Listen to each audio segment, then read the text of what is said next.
봉투 안에 5천만 원 들어있어요. 남편분 소송 비용의 몇 배죠? 박재호가 두꺼운 봉투를 밀어내며 차갑게 웃었습니다. 정은주의 손이 떨렸지만 고개를 저으며 단호하게 말했어요. 죄송하지만 받을 수 없어요. 박재호의 얼굴이 순간 일그러지더니 정장 입은 남자들이 나타났습니다. 잘 생각해 보세요. 정은주 씨, 그날 밤 남편의 교통사고 소식이 들려왔어요. 사연 시작 전 구독과 좋아요 부탁드립니다. 정은주 42입니다. 동네 대형마트 계산대 3번은 정은주의 자리였죠. 자동 계산대가 하나둘 늘어나도 여전히 VIP 전용 계산대에는 사람이 필요했습니다. 은주는 늘 그 자리에 앉아 있었어요. 새벽 6시부터 시작되는 하루였습니다. 정은주는 알람이 울리기 전에 일어났어요. 몸이 시간을 기억하고 있었거든요. 찬물로 세수를 하고 간단히 토스트 한 장으로 아침을 때웠습니다. 남편은 아직 잠들어 있었죠. 요즘 남편은 늦게 잠들었어요. 술 때문이었습니다. 지하철역까지 걸어가는 15분 동안 정은주는 하루 일과를 머릿속으로 정리했습니다. 오늘도 VIP 계산대에서 보낼 8시간이었어요. 점심시간 1시간을 빼면 7시간 동안 앉아서 바코드를 찍고 돈을 받고 영수증을 건네는 일이었죠. 다음 고객님, 하루에도 수백 번 반복하는 말이었습니다. 정은주의 삶도 그 말처럼 단순하게 흘러가는 듯 했어요. 아침 9시부터 저녁 6시까지 정해진 시간에 정해진 일을 했습니다. 남편은 외환위기 이후 다니던 공장에서 구조조정으로 쫓겨났습니다.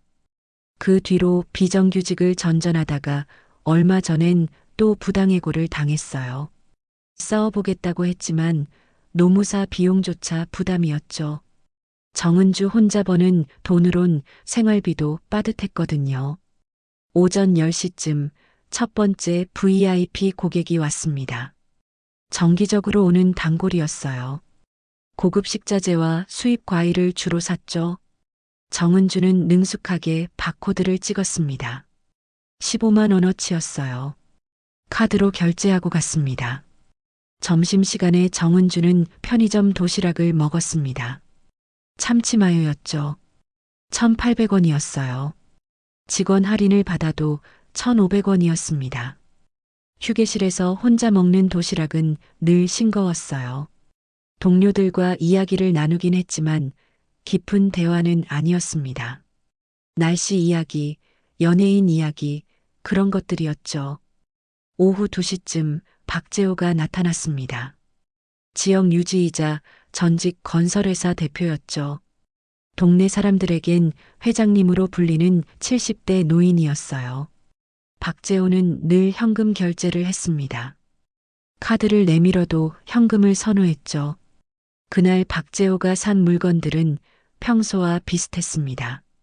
고급 한우, 수입 와인, 건강기능식품들이었어요. 총 금액은 40만 원 정도였습니다. 박재호는 지갑에서 50만 원권 지폐를 꺼냈어요. 새 돈이었습니다. 영수증은 됐어요. 박재호는 늘 그렇듯 손을 내저었습니다. 번거롭다는 듯이 말이에요. 하지만 정은주는 습관처럼 영수증을 출력해 옆에 놓았어요. 매장 규정상 영수증은 반드시 출력해야 했거든요. 박재호는 잠시 정은주를 바라봤습니다. 그 시선에는 묘한 느낌이 있었어요. 호기심 같은 것이었을까요? 아니면 경계심이었을까요? 정은주는 그저 고개를 숙이고 거스름 돈을 건네며 다음 손님을 받았습니다. 오후 4시쯤 정은주는 잠시 휴식을 위해 직원 휴게실로 갔습니다. 커피 한 잔으로 피로를 달래려고 했죠. 자판기 커피였어요. 500원짜리였습니다. 달콤한 믹스커피였죠. 휴게실 창문으로 보이는 주차장에서 박재호가 누군가와 이야기하고 있었어요. 정장을 입은 중년 남성이었습니다. 둘의 표정이 심각해 보였어요. 박재호가 봉투를 건네는 모습이 보였습니다. 두꺼운 봉투였어요. 잠시 후 박재호가 다시 매장으로 들어왔습니다. 이번에는 추가로 물건을 샀어요. 고급 견과류와 홍삼 제품이었죠. 그런데 이번에는 카드로 결제했습니다. 현금만 고집하던 박재호가 말이에요. 영수증 주세요. 박재호가 말했습니다. 평소와 달랐죠. 정은주는 영수증을 건네며 잠시 망설였어요. 뭔가 이상했거든요. 하지만 딱히 이유를 찾을 수는 없었습니다. 저녁 6시 마감 시간이 되었습니다. 정은주는 계산대를 정리했어요. 현금을 세고 영수증을 정리하고 바코드 스캐너를 제자리에 놓았습니다. 기계적인 동작들이었어요. 10년 넘게 반복한 일이었거든요. 집으로 돌아가는 길 정은주는 장을 봤습니다. 마트 직원 할인으로 김치와 두부, 계란을 샀어요. 저녁 메뉴는 김치찌개였습니다. 남편이 좋아하는 요리였죠. 지하철에서 정은주는 피곤해 잠시 눈을 감았습니다. 하루 종일 서서 일한 다리가 아팠어요. 정맥류가 생긴 지 오래였습니다. 압박 스타킹을 신어도 소용없었어요. 집에 도착했을 때는 저녁 8시였습니다. 남편은 아직 집에 없었어요. 요즘 남편은 자주 늦었습니다. 술자리가 많아졌거든요. 실업자 모임이라고 했지만 정은주는 걱정이었어요. 정은주는 혼자 저녁을 준비했습니다. 김치찌개를 끓이고 계란말이를 부쳤어요. 밥을 안 치고 밑반찬을 꺼내 놓았습니다. 혼자 먹는 저녁이 될 것 같았지만 그래도 두 사람 분량으로 준비했어요. 텔레비전에서는 저녁 뉴스가 나오고 있었습니다.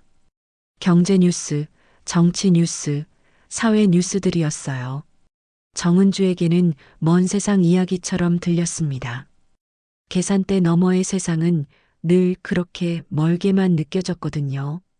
그날 밤 10시쯤 남편이 집에 돌아왔습니다. 술 냄새가 났어요. 얼굴이 붉어져 있었죠. 정은주는 아무 말 하지 않고 밥상을 차렸습니다.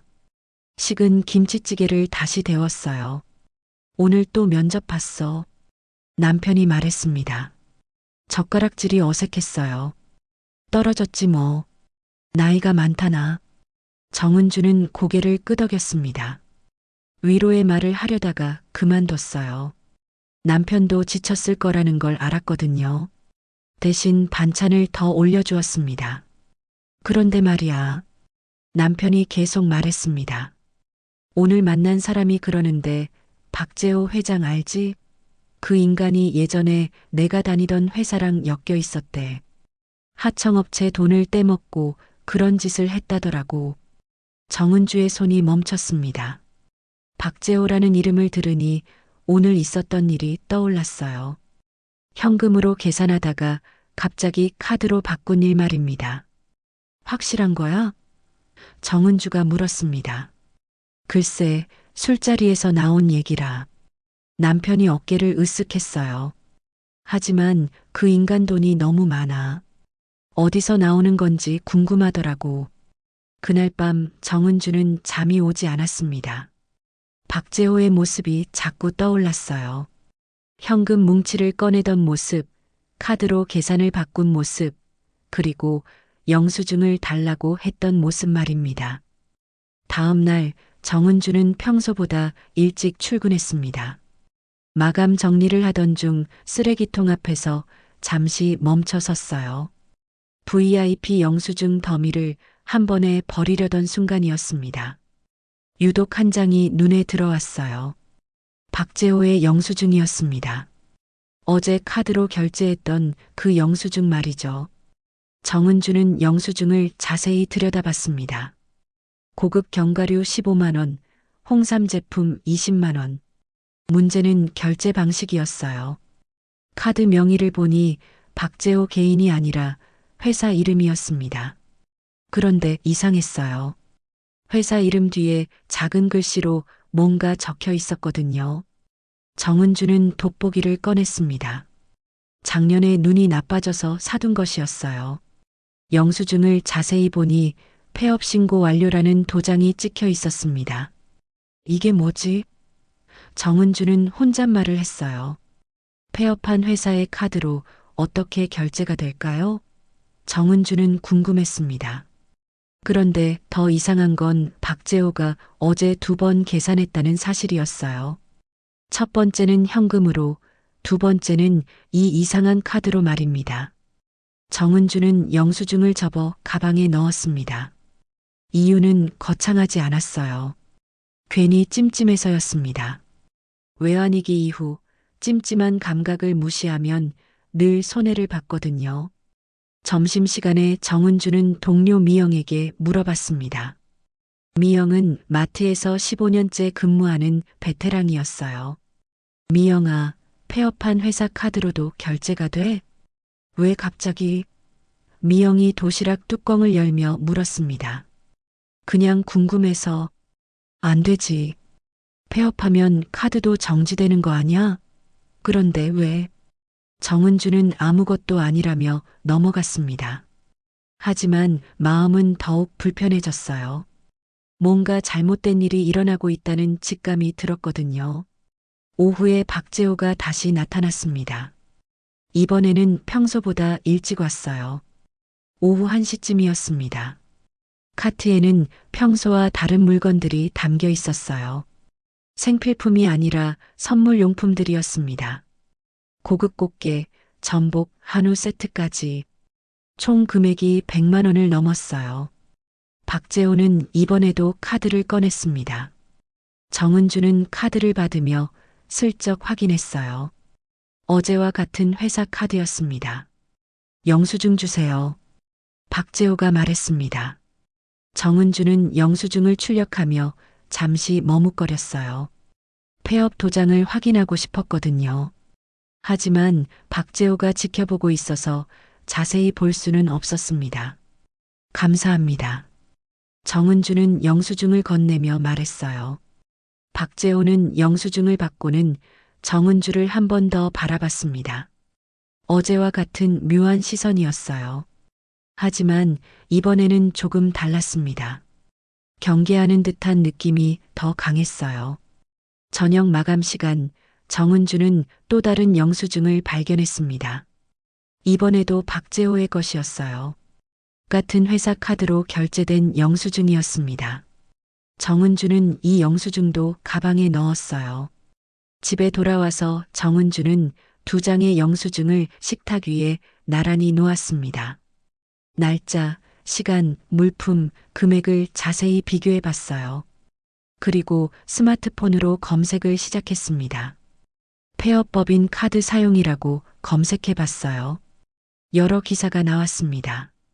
대부분 탈세와 관련된 내용이었어요. 차명 계좌라는 단어도 자주 나왔습니다. 정은주는 점점 더 궁금해졌습니다. 박재호가 왜 폐업한 회사 카드를 사용하는 걸까요? 그리고 왜 어떤 때는 현금을, 어떤 때는 카드를 사용하는 걸까요? 스마트폰 검색으로는 한계가 있었습니다. 정은주는 영수증을 다시 가방에 넣었어요. 내일 더 자세히 알아보기로 했습니다. 그날 밤 남편은 더 늦게 들어왔습니다. 11시가 넘어서였어요. 술 냄새가 더 심했습니다. 오늘 또 박재호 얘기 들었어. 남편이 비틀거리며 말했어요. 그 인간 때문에 내가 잘린 거래. 하청업체들 돈 안 주고 도망간 거야. 정은주는 남편을 부축해 침대에 눕혔습니다. 남편의 말이 계속 머릿속에 맴돌았어요. 가방 속 영수증이 갑자기 무겁게 느껴졌습니다. 다음 날 아침 정은주는 평소보다 일찍 일어났습니다. 가방 속 영수증이 신경 쓰였거든요. 남편은 아직 깊이 잠들어 있었어요. 어젯밤 술이 많이 취했던 탓이었습니다. 출근길 지하철에서 정은주는 스마트폰으로 다시 검색해 봤습니다. 폐업법인 카드, 차명계좌, 탈세 같은 단어들을 입력했어요. 생각보다 많은 기사가 나왔습니다. 대부분 복잡한 내용이었지만 하나씩 읽어보니 조금씩 이해가 됐어요. 폐업한 회사 명의로 카드를 계속 사용하면 세금을 피할 수 있다는 내용이었습니다. 개인 소득으로 잡히지 않으니까요. 정은주는 고개를 끄덕였어요. 그래서 박재호가 그런 카드를 쓰는 거구나. 마트에 도착해서 정은주는 평소와 다르게 VIP 계산대 주변을 자세히 살펴봤습니다. CCTV 카메라 위치, 영수증 보관함, 카드 단말기까지 말이에요. 지금까지는 그냥 기계적으로 일했는데 이제는 다르게 보였습니다. 오전 10시쯤 첫 번째 VIP 고객이 왔어요. 평소 단골이었습니다. 정은주는 평소처럼 계산을 했지만 영수증을 유심히 봤어요. 정상적인 개인 카드였습니다. 점심시간에 정은주는 도서관에 갔습니다. 마트 근처에 있는 작은 도서관이었어요. 인터넷으로 더 자세한 정보를 찾고 싶었거든요. 도서관 컴퓨터로 검색하니 스마트폰보다 더 많은 자료가 나왔습니다. 법인카드 부정사용 사례, 탈세 수법, 내부 고발 방법 같은 자료들을 읽었어요. 정은주는 점점 놀랐습니다. 생각보다 이런 일이 흔하다는 걸 알게 됐거든요. 오후 2시쯤 마트로 돌아왔을 때 박재호가 기다리고 있었습니다. 평소보다 일찍 온 거였어요. 그런데 이상했습니다. 카트에 물건이 별로 없었거든요. 아, 지난번 계산원 아줌마네. 박재호가 정은주를 알아봤습니다. 참 꼼꼼하더라고. 정은주는 깜짝 놀랐어요. 박재호가 정은주를 기억하고 있다는 게 의외였거든요. 수많은 계산원 중에서 말이에요. 안녕하세요. 정은주는 인사를 했습니다. 박재호의 웃음은 친절했지만 눈은 차가웠습니다. 정은주는 묘한 긴장감을 느꼈어요. 마치 시험을 받는 듯한 기분이었습니다. 박재호가 산 물건은 간단한 생필품들이었어요. 휴지, 세제, 샴푸 같은 것들이었습니다. 총 금액도 10만 원이 안 됐어요. 그런데 또 그 이상한 카드를 꺼냈습니다. 정은주는 카드를 받으면서 슬쩍 확인했어요. 역시 폐업 도장이 찍힌 법인카드였습니다. 이번에는 회사 이름도 자세히 봤어요. 대한건설 주식회사라고 적혀 있었습니다.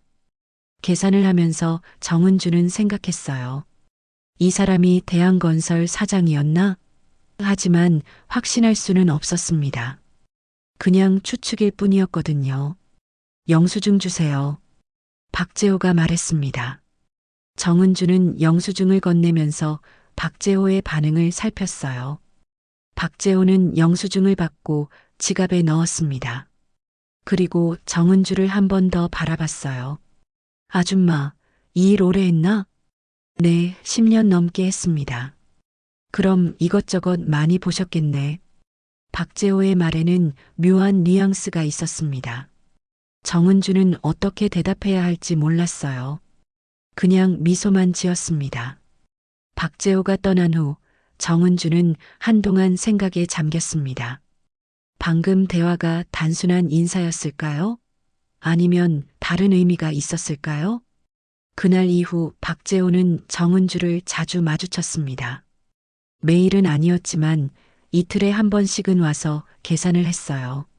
그리고 늘 그 이상한 카드를 사용했습니다. 정은주는 영수증을 하나씩 모으기 시작했어요. 집에서 날짜 순으로 정리했습니다. 패턴이 보이기 시작했어요. 박재호는 고가의 물건을 살 때는 그 카드를 썼고 저렴한 물건을 살 때는 현금을 썼습니다. 일주일 후 정은주는 총 7장의 영수증을 모았습니다. 모두 같은 법인카드로 결제된 것들이었어요. 금액을 합치니 3천만 원이 넘었습니다. 집에서 남편에게 물어봤습니다. 당신 대한건설이라는 회사 들어본 적 있어? 대한건설? 남편이 고개를 갸웃했어요. 아, 박재호가 운영하던 회사 맞나? 몇 년 전에 망했다고 들었는데. 망했다고? 응. 부실공사로 문제 생기고 하청업체 돈도 못 줘서 부도난 거야. 그 때문에 우리 회사도 피해봤다고. 정은주는 가슴이 두근거렸습니다. 망한 회사의 카드로 계속 물건을 사고 있다는 뜻이었거든요. 이건 분명 불법이었어요. 그날 밤 정은주는 잠이 오지 않았습니다. 영수증들을 다시 꺼내봤어요. 계산대에서는 그냥 종이였지만 이제는 다르게 보였습니다. 증거같이 느껴졌거든요. 내가 뭘 하고 있는 거지? 정은주는 혼란스러웠어요. 계산원이 이런 일까지 신경 써야 하나 싶기도 했습니다. 하지만 남편이 당한 일을 생각하니 그냥 넘어갈 수도 없었어요. 정은주는 결심했습니다. 이 영수증들을 그냥 종이로 두지 않겠다고 말이에요. 계산대 밖의 세계가 어떻게 돌아가는지 알아보겠다고 다짐했습니다. 다음 날 아침 정은주는 영수증 파일을 만들었어요. 투명 파일에 날짜 순으로 정리해서 넣었습니다. 그리고 가방에 조심스럽게 넣어서 출근했어요. 계산대에 앉으면서 정은주는 새로운 기분을 느꼈습니다. 더 이상 단순한 계산원이 아니라는 생각이 들었거든요. 뭔가 중요한 일을 하고 있다는 느낌이었어요. 한 달이 지났습니다. 정은주의 파일은 점점 두꺼워졌어요. 박재호의 영수증이 20장을 넘어섰습니다. 패턴도 더욱 명확해졌죠. 고가 물품은 폐업 법인카드로, 일반 물품은 현금으로 결제했어요. 정은주는 영수증을 날짜별로 정리하면서 놀라운 사실을 발견했습니다. 박재호의 소비 패턴에는 규칙이 있었어요. 매월 둘째 주와 넷째 주에는 특히 고가 물품을 많이 샀습니다.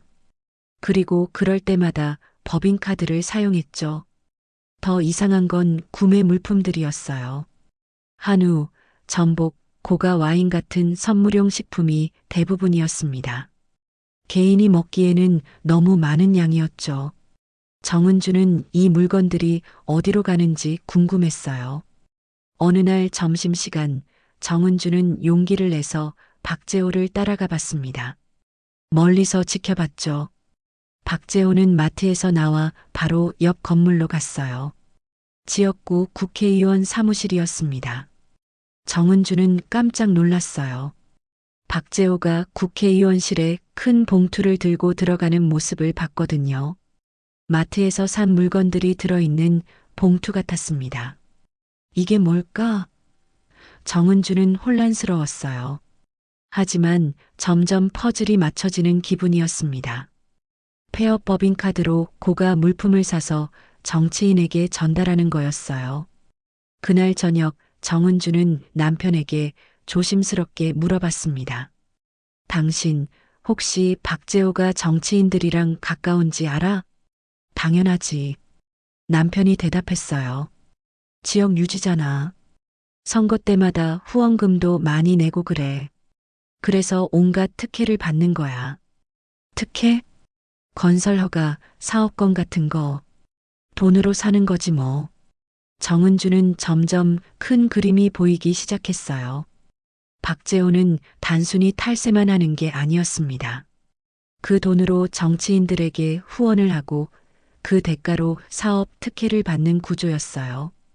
다음 날 정은주는 내부 고발을 고민하기 시작했습니다. 국세청 신고 사이트를 찾아봤어요. 익명 신고도 가능했습니다. 하지만 망설여졌어요. 정말로 신고해도 괜찮을까요?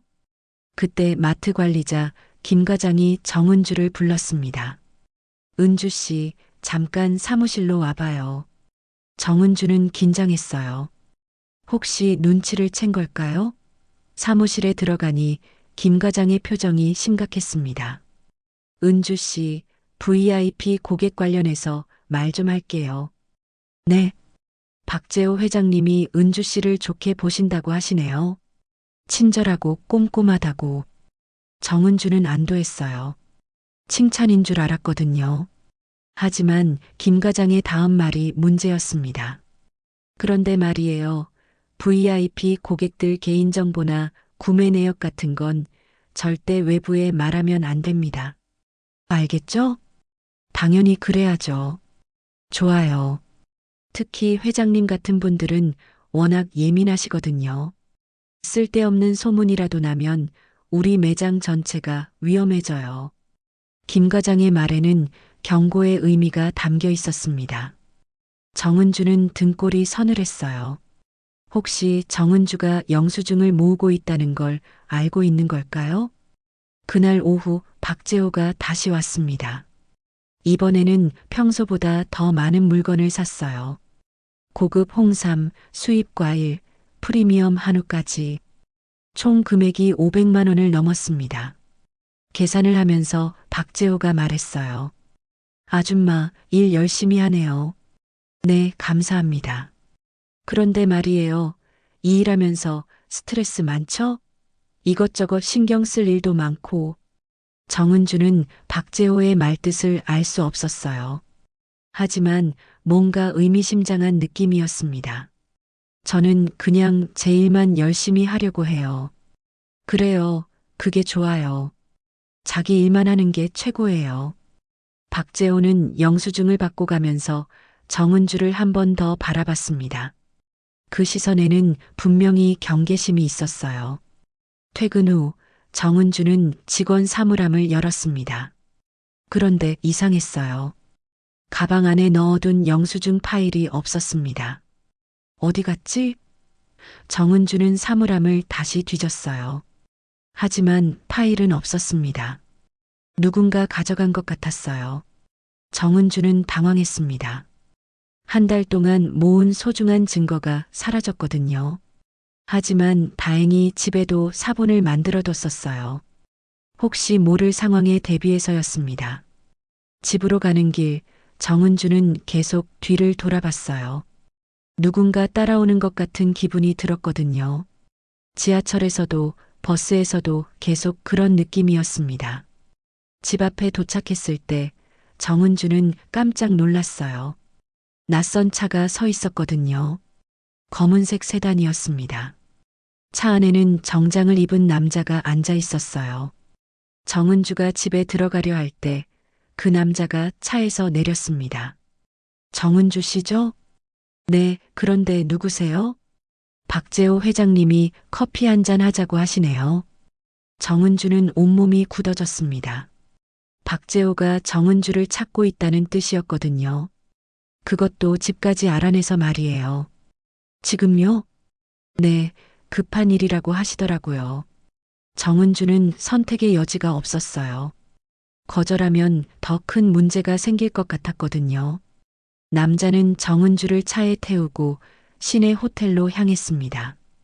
호텔 로비에서 박재호가 기다리고 있었어요. 평소와 달리 정장을 입고 있었습니다. 표정도 진지했어요. 앉으세요. 박재호가 말했습니다. 정은주는 조심스럽게 앉았어요. 심장이 빠르게 뛰었습니다. 아줌마, 요즘 일이 재미있나요? 네. 계산대 일 말이에요. 별로 재미없을 텐데. 박재고는 커피를 한 모금 마시고 정은주를 바라봤습니다. 그 순간 정은주는 알았어요. 이미 되돌아갈 수 없다는 걸 말입니다. 박재호는 테이블 위에 봉투를 올려놓았습니다. 두꺼운 봉투였어요. 현금이 들어있는 게 분명했습니다. 아줌마, 인생 길게 봐야죠. 박재호가 조용히 말했습니다. 정은주는 봉투를 바라보며 긴장했어요. 무슨 말을 하려는 걸까요? 영수증 모으는 취미가 있다던데요. 박재호의 목소리가 차갑게 변했습니다. 정은주는 얼굴이 하얘졌어요. 박재호가 모든 걸 알고 있었던 거였습니다. 저는 그냥 사물함까지 뒤져서요. 박재호가 말을 끊었습니다. 봉투 안에 5천만 원 들어있어요. 남편분 소송 비용의 몇 배죠. 5천만 원. 지금 정은주 가정에는 절실한 돈이었어요. 하지만 받을 수는 없었습니다. 그 영수증들 착오였어요. 젊은 직원들 실수라고 하면 되죠. 박재호가 봉투를 밀며 말했습니다. 죄송하지만 받을 수 없어요. 정은주가 단호하게 말했습니다. 박재호의 표정이 순간 일그러졌어요. 그리고 정장 입은 남자들이 나타났습니다. 잘 생각해 보세요, 정은주 씨. 당신이 할 수 있는 일은 아무것도 없어요. 그날 밤 정은주는 혼자 집에 돌아왔습니다. 자정쯤 남편이 들어왔는데 표정이 이상했어요. 은주야, 큰일 났어. 집에 전화 왔다더라. 누가 나를 찾는다고. 정은주는 가슴이 철렁했습니다.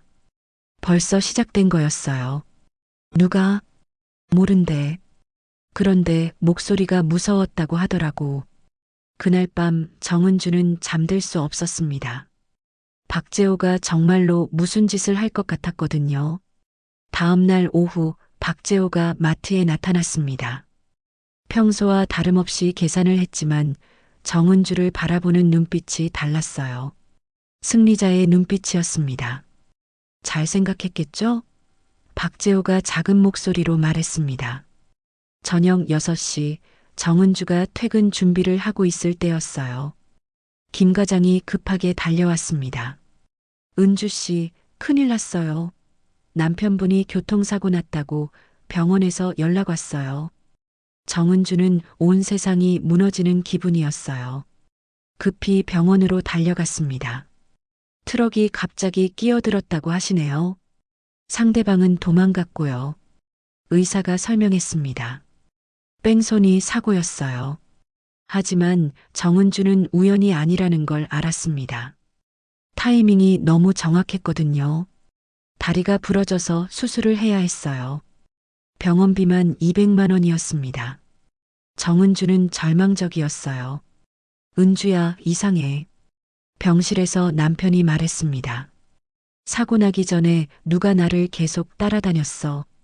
누가? 검은 차를 탄 사람. 모르는 사람이었어. 정은주는 확신했습니다. 이건 박재호의 경고였어요. 다음 날 마트에서 충격적인 소식을 들었습니다.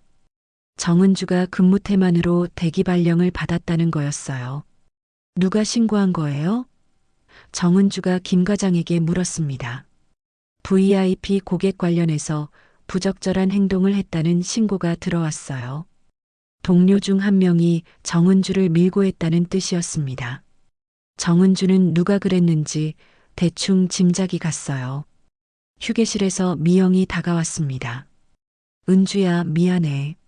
미영이 고개를 숙였어요. 무서웠어. 집까지 찾아와서. 미영이가? 박 회장 사람들이 와서 그러더라고. 은주 언니가 이상한 짓 하고 있다고 신고하라고. 정은주는 모든 걸 이해했습니다.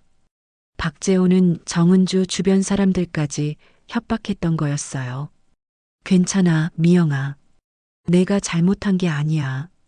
그날 저녁 정은주는 병원에서 남편과 함께 앉아 있었습니다.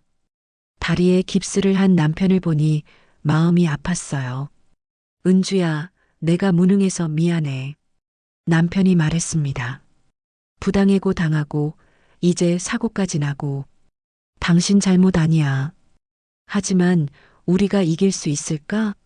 저 사람들 돈도 많고 권력도 있는데. 정은주는 대답할 수 없었어요. 정말로 이길 수 있을지 확신할 수 없었거든요. 집에 혼자 돌아온 정은주는 숨겨둔 영수증 사본들을 꺼냈습니다. 한 달 동안 모은 소중한 증거들이었어요. 하지만 이제는 종이 조각같이 느껴졌습니다. 박재호의 말이 머릿속에 맴돌았어요. 당신이 할 수 있는 일은 아무것도 없어요. 정말 그럴까요? 정은주는 정말 아무것도 할 수 없는 걸까요? 남편은 병원에 입원해 있고 정은주는 직장에서 쫓겨날 위기였어요. 게다가 생활비도 없었습니다. 모든 게 무너져 내리고 있었어요. 정은주는 처음으로 영수증을 버리지 않은 걸 후회했습니다. 그냥 평범한 계산원으로 살았다면 이런 일은 없었을 텐데 싶었거든요. 하지만 동시에 화도 났어요. 왜 정은주가 물러서야 하죠? 잘못한 건 박재호인데 말이에요. 그날 밤 정은주는 오랫동안 생각했습니다. 포기할 것인지 아니면 끝까지 싸울 것인지 말이에요. 새벽 3시쯤 정은주는 결심했습니다. 아직 끝나지 않았다고. 비록 혼자지만 할 수 있는 일이 분명히 있을 거라고 생각했어요. 정은주는 영수증들을 다시 정리했습니다. 이번엔 더 체계적으로 정리할 생각이었어요. 박재호가 이긴 줄 알겠지만 정은주는 아직 포기하지 않았습니다. 다음 날 아침 정은주는 병원으로 갔습니다. 남편이 수술을 받는 날이었어요. 수술실 앞에서 기다리는 동안 정은주는 많은 생각을 했습니다. 은주야. 수술을 마친 남편이 병실에서 말했어요. 우리가 외환위기 때 뭘 배웠는지 알아? 정은주는 고개를 저었습니다. 갑작스러운 질문이었거든요. 버티는 법이야. 그리고 기록하는 법. 남편이 계속 말했습니다. 그때 회사가 망할 때도 우리는 증거를 남겼잖아. 임금체불 증명서, 퇴직금 계산서 같은 거 말이야. 정은주는 그때가 떠올랐어요. 외환위기 때 남편 회사가 부도났을 때 정은주는 모든 서류를 챙겼었죠. 나중에 노동부에 신고할 때 그 서류들이 도움이 됐었습니다. 맞아. 그때 우리가 이긴 건 증거가 있어서였지. 이번에도 마찬가지야, 은주야. 내가 모은 그 영수증들도 증거잖아. 남편의 말에 정은주는 용기를 얻었습니다. 정은주는 혼자가 아니었어요. 외환위기를 함께 견뎌낸 남편이 있었습니다.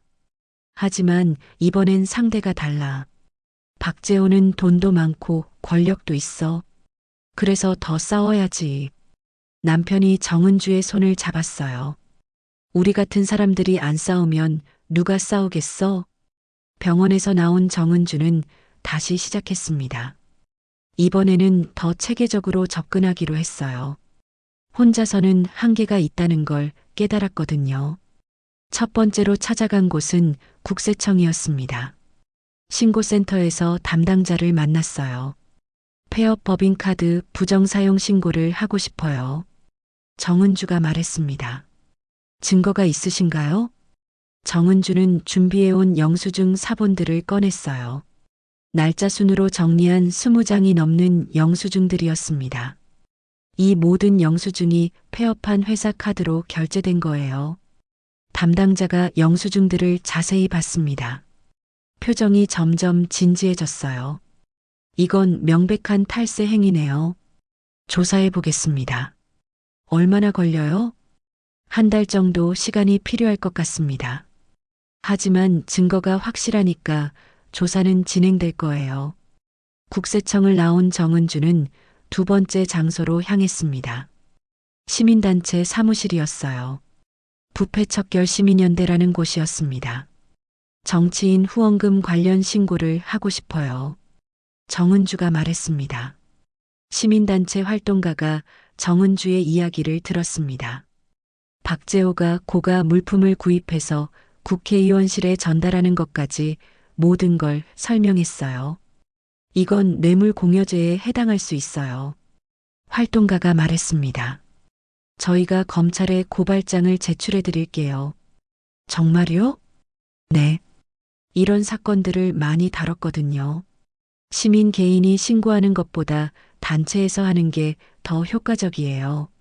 정은주는 희망을 느꼈습니다. 혼자가 아니라는 생각이 들었거든요. 세 번째로 정은주는 옛날 방식을 생각했습니다. 팩스였어요. 70년대, 80년대식 고발 방법이었죠. 집에서 정은주는 고발문을 작성했습니다. 손으로 직접 썼어요. 컴퓨터로 쓰면 추적될 수 있을 것 같았거든요. 고발문에는 박재호의 탈세 행위, 정치인 후원 의혹, 그리고 정은주를 협박한 일까지 모든 걸 적었습니다. 그리고 영수증 사본들도 함께 첨부했어요. 이 고발문을 여러 곳에 동시에 보내기로 했습니다. 검찰청, 국정감사위원회, 언론사, 시민단체까지 디지털과 아날로그의 결합이었어요. 정은주 세대의 무기였습니다. 동네 문구점에서 팩스를 보냈습니다. 한 곳씩 차례대로요. 팩스를 보내는 동안 정은주는 외환위기 때가 생각났어요. 그때도 이런 식으로 신고했었거든요. 할머니, 팩스 많이 보내시네요. 문구점 주인이 말했습니다. 중요한 일이라서요. 팩스를 다 보낸 후 정은주는 마지막으로 한 곳을 더 찾아갔습니다. 지역 신문사였어요. 작은 신문사였지만 지역 사회 문제를 열심히 다루는 곳이었습니다. 기자님, 탈세 의혹을 제보하고 싶어요. 젊은 기자가 정은주의 이야기를 들었습니다. 영수증들을 보여주자 기자의 눈이 반짝였어요. 이건 대형 사건이 될 수 있어요. 취재해 보겠습니다. 하지만 제 신원은 밝히지 말아주세요. 당연히 보호해 드릴게요. 제보자 보호는 기본이거든요. 모든 일을 마친 정은주는 집으로 돌아왔습니다. 이제 할 일은 다 했어요. 기다리는 것만 남았습니다. 그날 밤 정은주는 남편과 통화했습니다. 어떻게 됐어? 남편이 물었습니다. 다 신고했어. 국세청, 검찰, 시민단체, 언론사까지. 우리 아내가 대단하네. 그런데 안전할까? 모르겠어. 하지만 이미 여러 곳에 알렸으니까 이제 박재호도 함부로 할 수 없을 거야. 정은주는 맞았습니다. 이제는 혼자만의 비밀이 아니었어요. 여러 기관에서 조사를 시작할 테니까요. 며칠 후 변화가 시작됐습니다. 마트에서 김 과장이 정은주를 불렀어요. 은주 씨, 대기 발령 해제됐어요. 정말요? 네. 위에서 지시가 내려왔어요. 그리고 박 회장님이 당분간 오시지 않을 것 같다고 하네요. 정은주는 이유를 짐작할 수 있었습니다. 아마 박재호에게도 압박이 시작됐을 거예요. 그날 오후 지역 신문에 작은 기사가 났습니다. 지역 유지 탈세 의혹 제기라는 제목이었어요. 박재호 이름은 직접 나오지 않았지만 아는 사람은 다 알 수 있는 내용이었습니다. 정은주는 신문을 보며 뿌듯했습니다. 작은 시작이지만 분명한 변화였어요. 나는 영웅이 아니야. 그냥 계산원이야. 정은주는 생각했습니다. 하지만 계산원도 숫자를 읽을 줄 안다고. 영수증의 숫자들이 진실을 말해주고 있었습니다. 그리고 정은주는 그 진실을 세상에 알렸어요. 외환위기 세대가 세상을 버티는 방식이었습니다. 한 달 후 정은주의 신고가 결실을 맺기 시작했습니다. 국세청에서 먼저 움직였어요. 박재호의 사업장과 집에 세무조사 공문이 나갔습니다. 지역 신문에는 연일 관련 기사가 실렸어요. 폐업 법인카드 부정사용 의혹, 정치인 후원금 논란 같은 제목들이었습니다. 박재호의 이름이 점점 더 자주 언급됐죠. 정은주는 마트에서 일하면서 변화를 지켜봤습니다. 박재호는 한 달째 마트에 나타나지 않았어요. 평소 단골이었는데 갑자기 사라진 거였습니다. 회장님 요즘 안 오시네? 동료 미영이 말했습니다. 그러게 말이야. 정은주는 짐짓 모르는 척했어요. 사실 정은주는 모든 상황을 알고 있었습니다. 시민단체에서 정기적으로 연락이 왔거든요. 수사 진행 상황을 알려주고 있었어요. 어느 날 오후 김 과장이 급하게 정은주를 불렀습니다. 은주 씨, 큰일 났어요.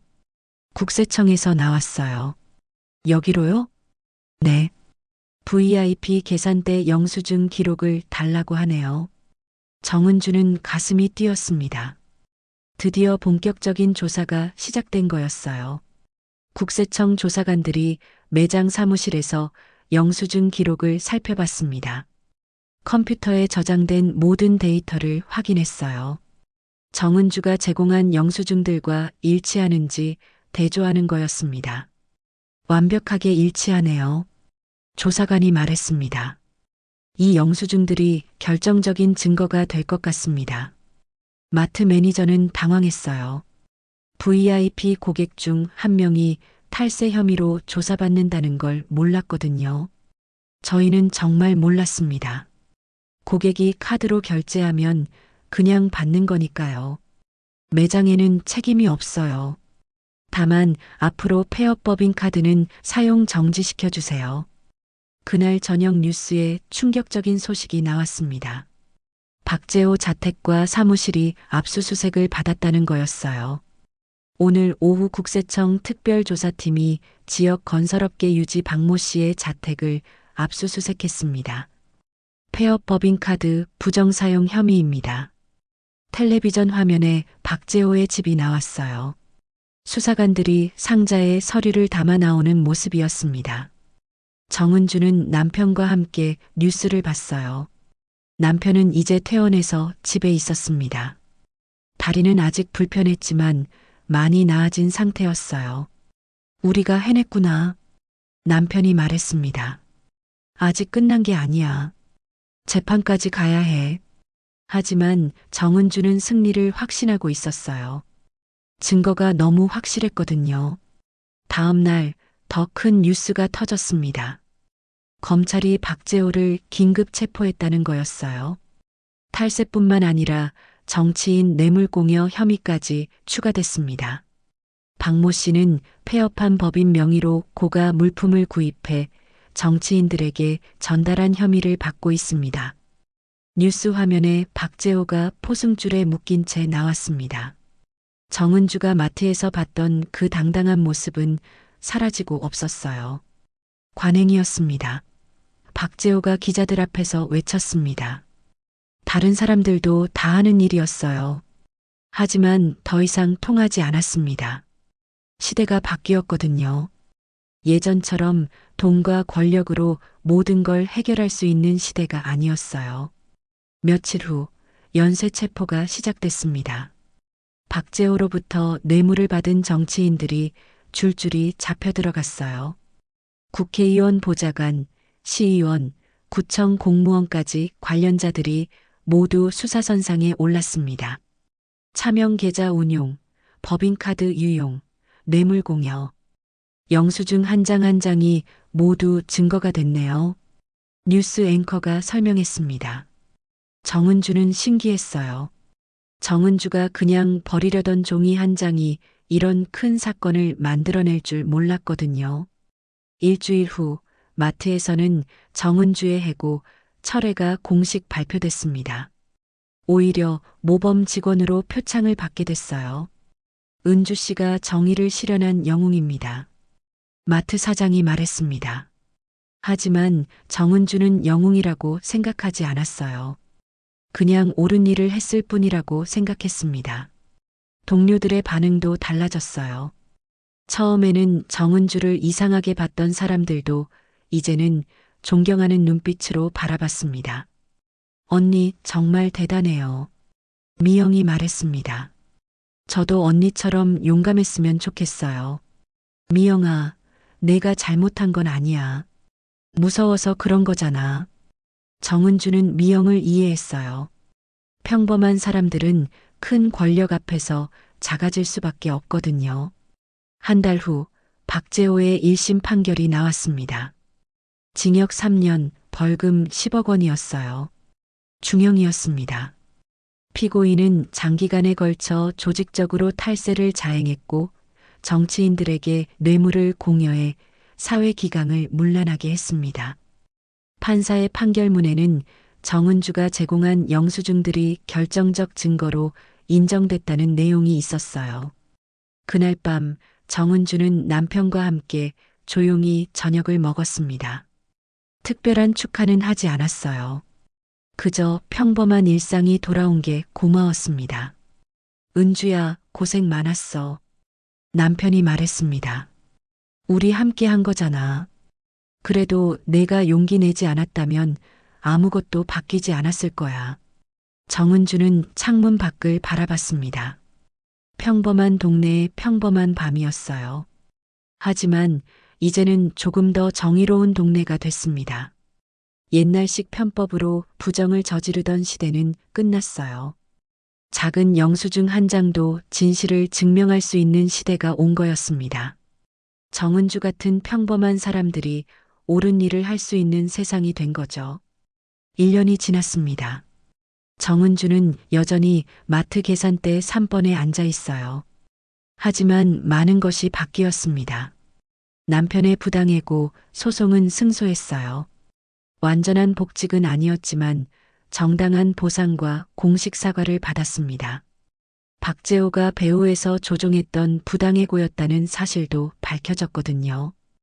은주야, 새 직장 정해졌어.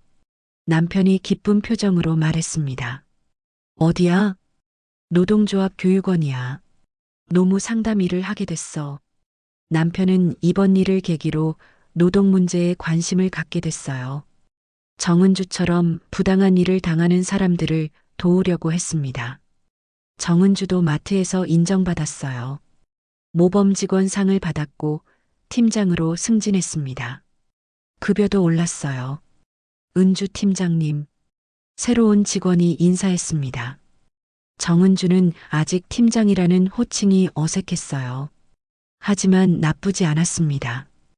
VIP 계산대는 이제 더 엄격하게 관리됐어요. 의심스러운 카드 사용은 즉시 보고하도록 매뉴얼이 바뀌었습니다. 언니, 이 카드 좀 이상한 것 같아요. 후배가 정은주에게 말했습니다. 어떻게? 회사 이름이 낡아 보이고 뒤에 뭔가 도장 자국 같은 게 있어요. 정은주는 카드를 확인했습니다. 폐업 도장이 희미하게 찍혀 있었어요. 이 카드는 사용 정지시켜요. 그리고 관리사무소에 보고하고요. 정은주는 같은 실수를 반복하지 않으려고 했습니다. 작은 의심이라도 넘어가지 않았어요. 박재호는 항소심에서도 유죄 판결을 받았습니다. 징역 2년 6개월로 조금 줄었지만 여전히 실형이었어요. 현재 교도소에서 복역 중입니다. 박재호와 연결됐던 정치인들도 모두 처벌받았어요. 국회의원은 의원직을 잃었고 시의원과 구청 공무원들도 파면됐습니다. 이번 사건으로 지역 정치계가 크게 바뀌었네요. 뉴스에서 분석했습니다. 정은주는 뉴스를 보며 뿌듯했어요. 작은 영수증 하나가 이런 큰 변화를 만들어낸 거였습니다. 어느 날 정은주에게 특별한 손님이 찾아왔어요. 국세청 조사관이었습니다. 정은주 씨 맞으시죠? 박재호 사건 제보자. 네, 맞습니다. 감사 인사를 드리러 왔어요. 덕분에 대형 탈세 사건을 해결할 수 있었습니다. 조사관은 정은주에게 감사패를 전달했어요. 모범 시민상이라고 적혀 있었습니다. 시민들의 작은 관심이 사회를 바꿉니다.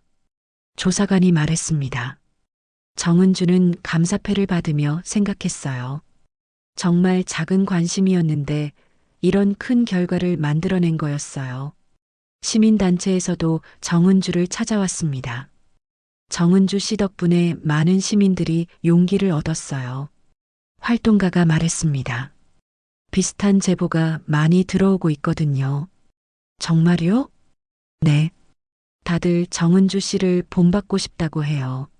정은주는 놀랐어요.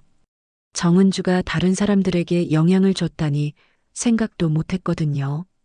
지역 신문에서도 1년 후 기사를 냈어요. 평범한 계산원이 바꾼 세상이라는 제목이었습니다. 기사에는 정은주의 인터뷰가 실려 있었어요. 특별한 일을 한 것 같지 않아요. 그냥 옳다고 생각하는 일을 했을 뿐이에요. 앞으로도 이런 일이 생기면 어떻게 하실 건가요? 똑같이 할 거예요. 잘못된 건 잘못된 거니까요. 정은주의 답변은 단순했지만 진심이 담겨 있었어요. 마트에서도 정은주의 이야기가 전설처럼 전해졌습니다. 새로 오는 직원들은 모두 정은주에 대해 들었어요. 정은주 팀장님이 그 유명한 분이세요? 신입 직원이 물었습니다. 유명하다기보다는 옳은 일을 한 거죠. 정은주가 답했습니다. 정은주는 여전히 겸손했어요. 자신을 영웅이라고 생각하지 않았습니다. 어느 날 정은주는 새로운 VIP 고객을 맞았어요. 중년 남성이었는데 고가 물품을 많이 샀습니다. 계산을 하면서 정은주는 영수증을 유심히 봤어요. 정상적인 개인 카드였습니다. 하지만 정은주는 습관적으로 확인했어요. 영수증 드릴까요? 정은주가 물었습니다. 네, 주세요. 정은주는 영수증을 봉투에 넣어서 건넸어요. 그리고 미소를 지었습니다. 감사합니다. 또 오세요. 퇴근 시간 정은주는 계산대를 정리했습니다. 그날의 영수증들을 정리하면서 생각했어요. 정은주는 이제 영수증을 다르게 봅니다. 단순한 종이가 아니라 진실을 기록하는 문서로 보거든요. 영수증 필요 없어요. 어떤 고객이 말해도 정은주는 미소 지으며 답합니다. 저희는 남깁니다. 기록은 남아야 하거든요. 이제는 모든 직원이 그렇게 합니다. 정은주의 방식이 매장 전체의 방식이 된 거예요. 집으로 가는 길, 정은주는 1년 전을 생각했습니다. 그때는 무서웠어요. 큰 권력에 맞서는 게 두려웠죠. 하지만 지금은 다릅니다. 정은주는 자신감을 얻었어요. 평범한 사람도 옳은 일을 할 수 있다는 걸 깨달았거든요. 남편과 함께 저녁을 먹으면서 정은주는 말했습니다. 당신, 우리가 잘한 것 같지? 당연하지. 세상이 조금이라도 나아졌잖아. 그래. 우리 같은 사람들이 포기하면 안 되는 거야. 정은주는 창밖을 바라봤습니다. 평범한 동네의 평범한 저녁이었어요. 하지만 1년 전보다 조금 더 밝아 보였습니다. 사소한 종이 한 장이 인생을 바꿨습니다. 정은주의 인생뿐만 아니라 많은 사람들의 인생을요.